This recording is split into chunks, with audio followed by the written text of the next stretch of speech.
I think overall mental health is getting worse with the general population. Yeah, I think it's getting worse, but I think it's also, there's different factors. So one factor is we're becoming more aware of mental health issues. So we're becoming more aware where there's more treatments, there's more support for people. So although, yes, we're noticing more mental health, it's also because of other factors that are going on. That's how I see it. I always wonder if there was a peak time where mental health was at its lowest, because I think realistically, if we compare society today compared to 100 years ago, when there was a war going on, or 200 years ago, mental health was probably not at its best then. Yeah. So, I mean, I think on the whole, life is certainly a lot better. But I think maybe, compared to, for example, I don't know, the 90s or early 2000s, I feel like that environment was less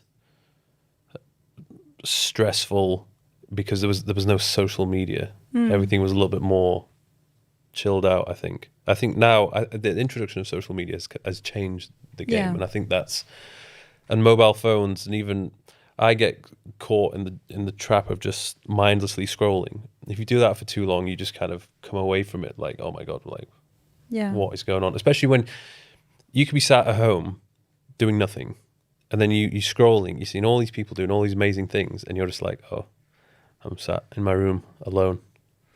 Maybe I should do something with my life. Yeah.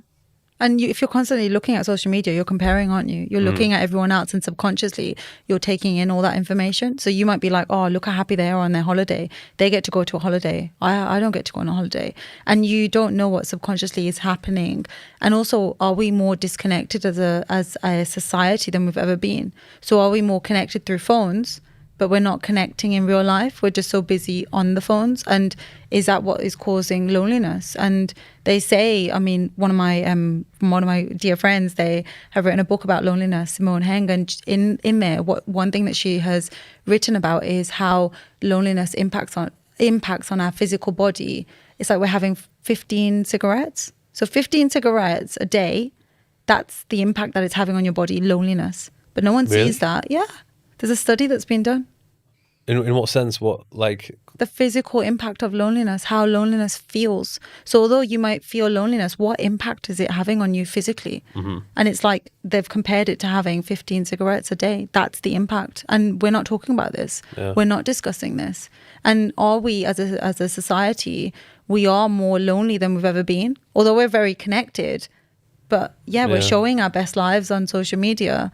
But how are we actually talking to people? How are you? Yeah, I'm fine. I'm good. Yeah, everything's fine. But how are you really?